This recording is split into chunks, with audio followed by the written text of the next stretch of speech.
Olá, meu nome é Diego. Estarei nesse momento então fazendo o react da apresentação sobre Conversor Boost do Gabriel Alexandre de Souza Braga, da disciplina de Controle de Sistemas Lineares 1, ministrada pelo professor José Vergara. Vamos então para o vídeo e para alguns comentários.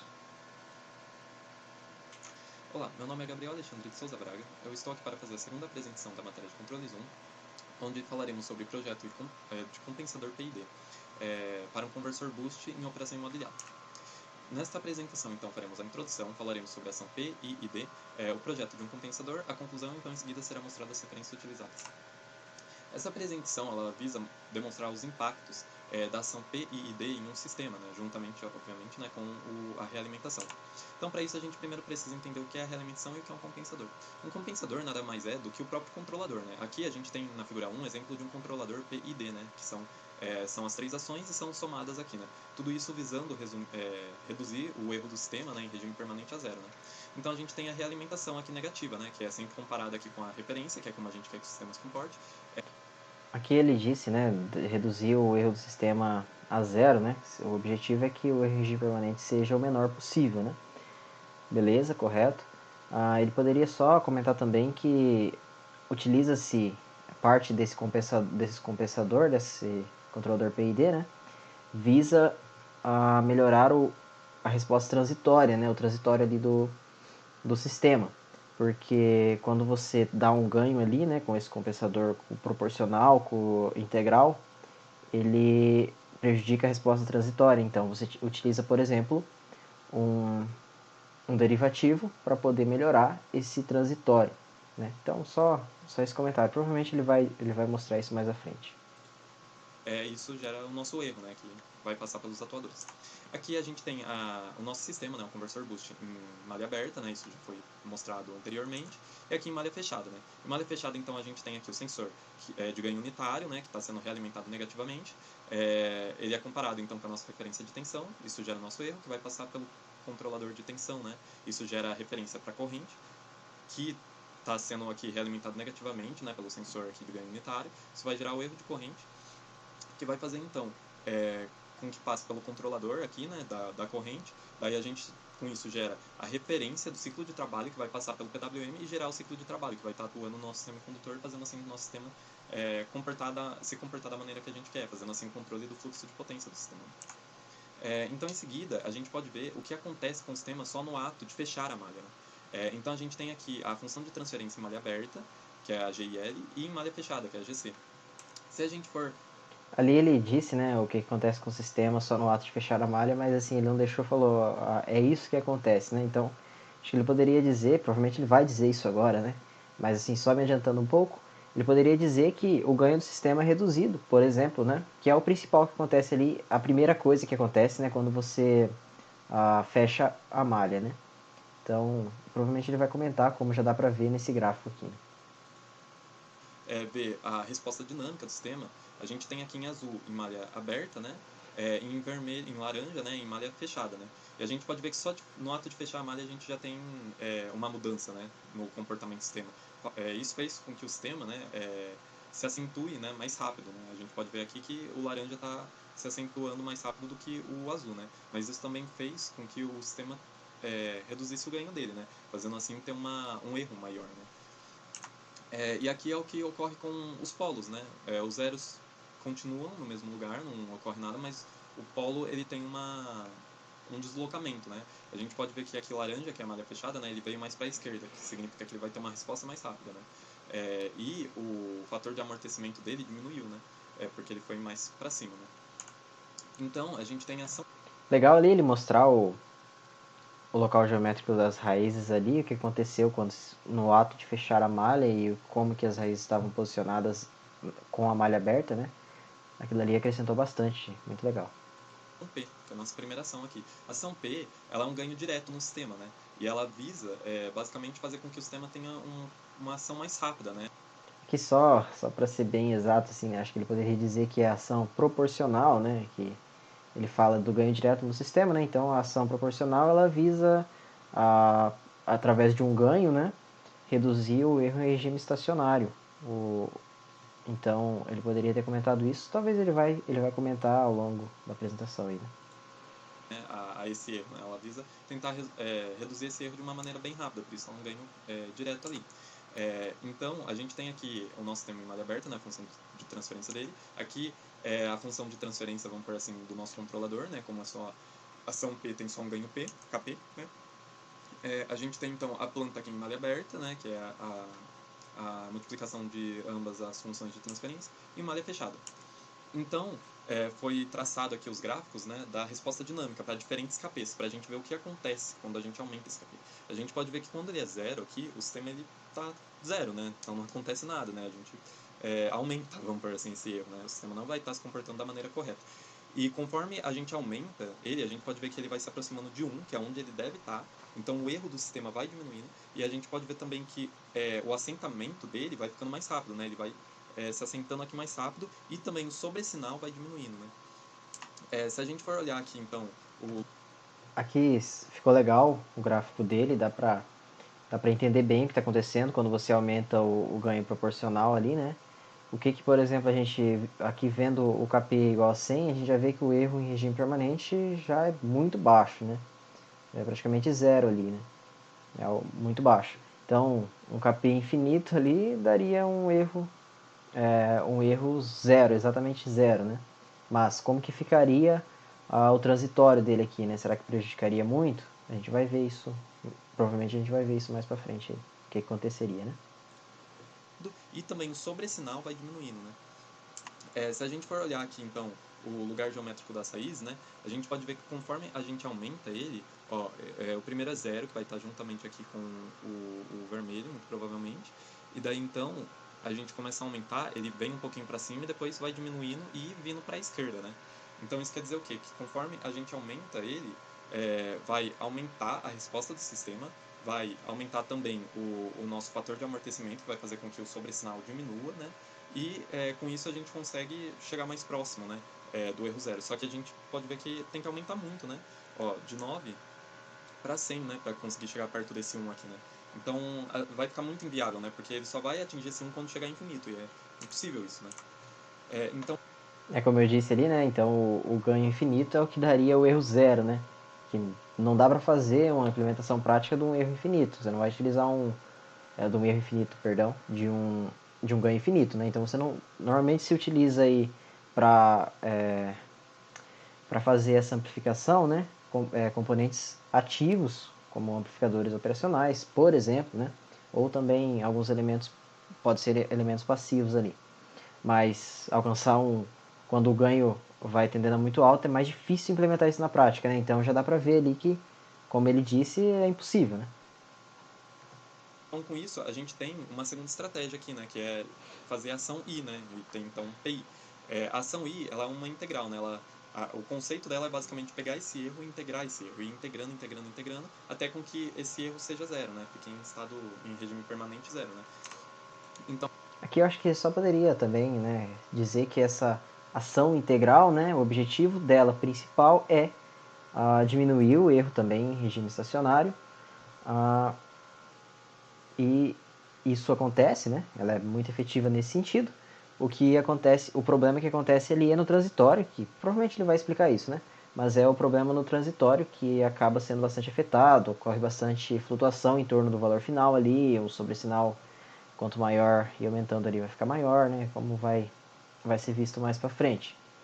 Então dá para dizer isso aí que a ação I é excelente para reduzir o erro em regime permanente, só que o transitório é afetado.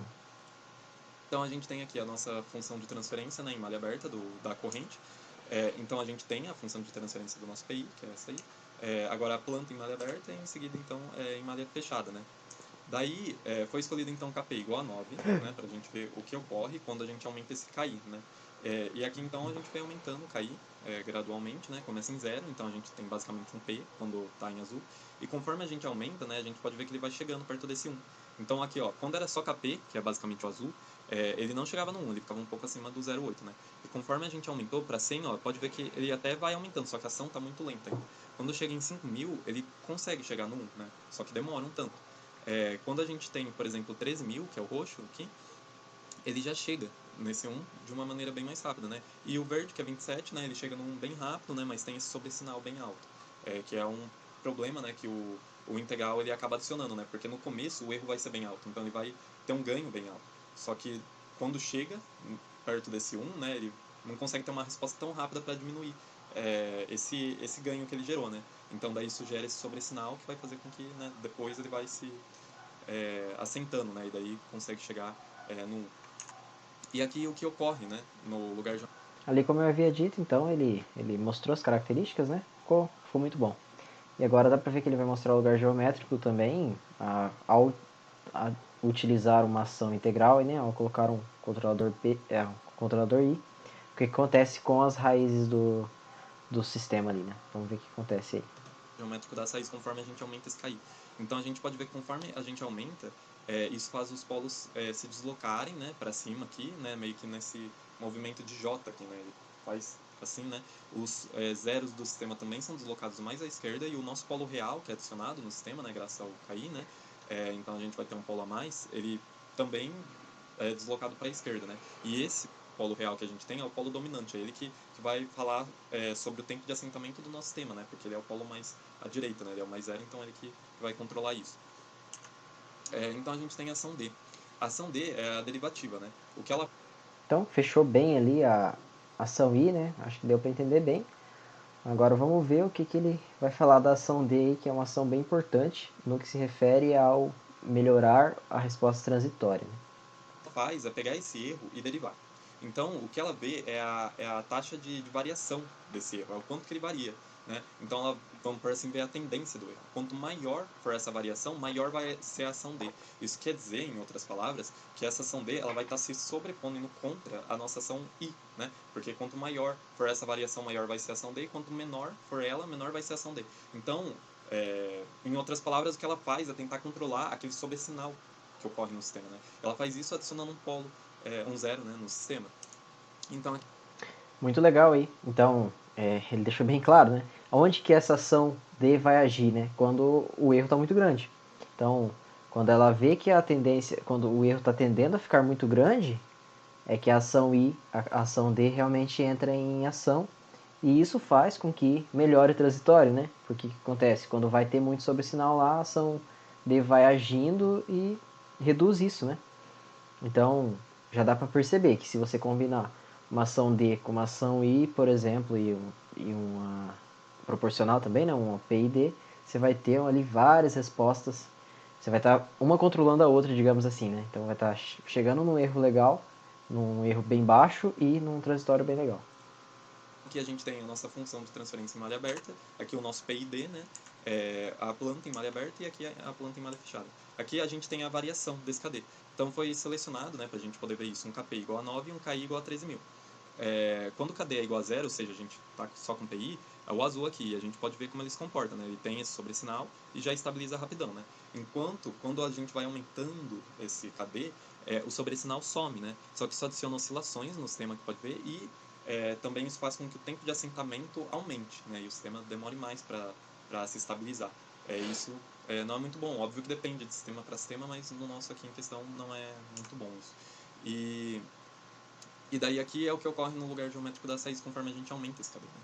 A gente pode ver que conforme a gente aumenta ele, tudo tende aqui a se juntar aqui no ponto zero, né? Então esses polos e zeros, né, vão se deslocando para o ponto zero aqui do lugar geométrico das raízes, né? E quando um polo e um zero estão juntos, eles tendem a se anular, né?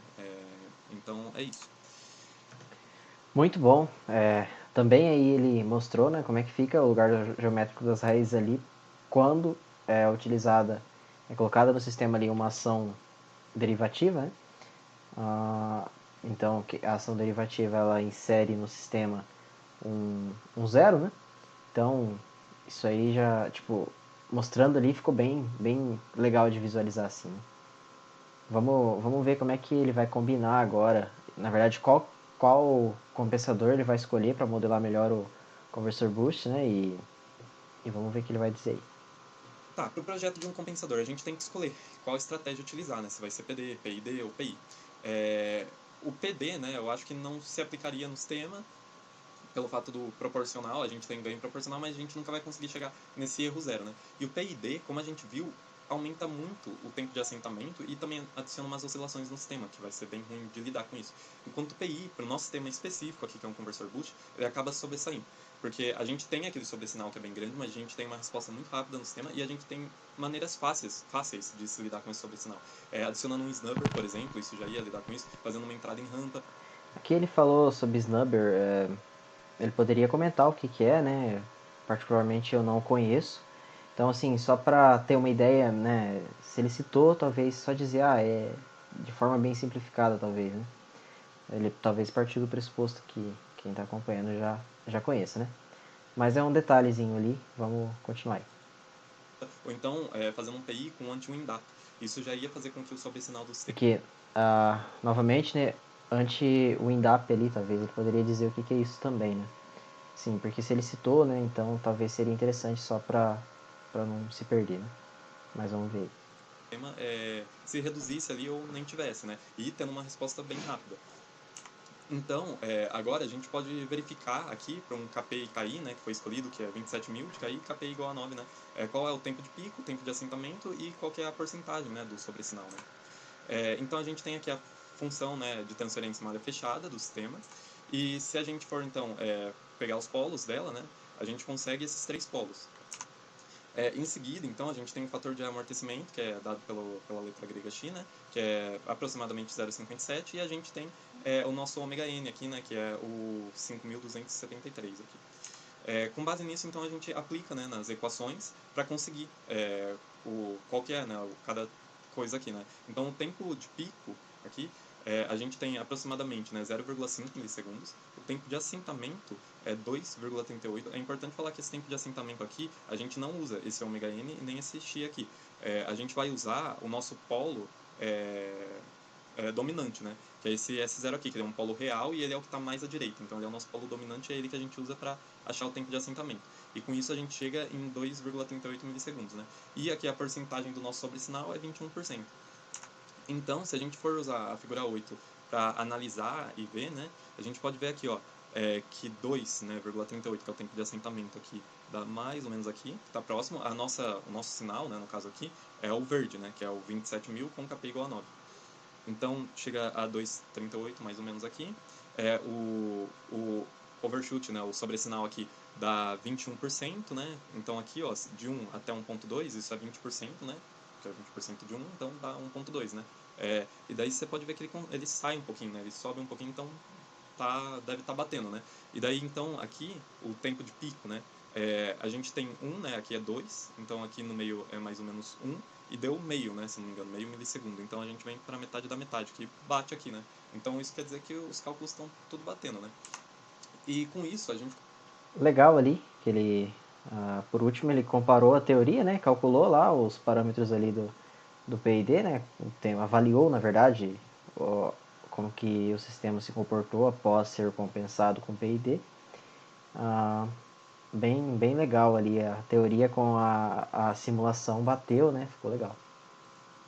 conclui essa apresentação, né? Aqui a gente viu, né, quais são os impactos das 3 ações possíveis, né, e como projetar um controlador aqui, né, que são as referências que foram utilizadas. Também foi utilizado o livro Gata e as videoaulas do professor. É isso. Muito bom. No geral, a apresentação dele mostrou tudo que teve um início, meio e fim, né, e deu para entender bem. Algumas coisinhas ali que talvez poderia ser melhorado, mas eu acredito que deu para entender muito bem a apresentação, muito boa. Parabéns aí, Gabriel. Finalizo aqui meu react.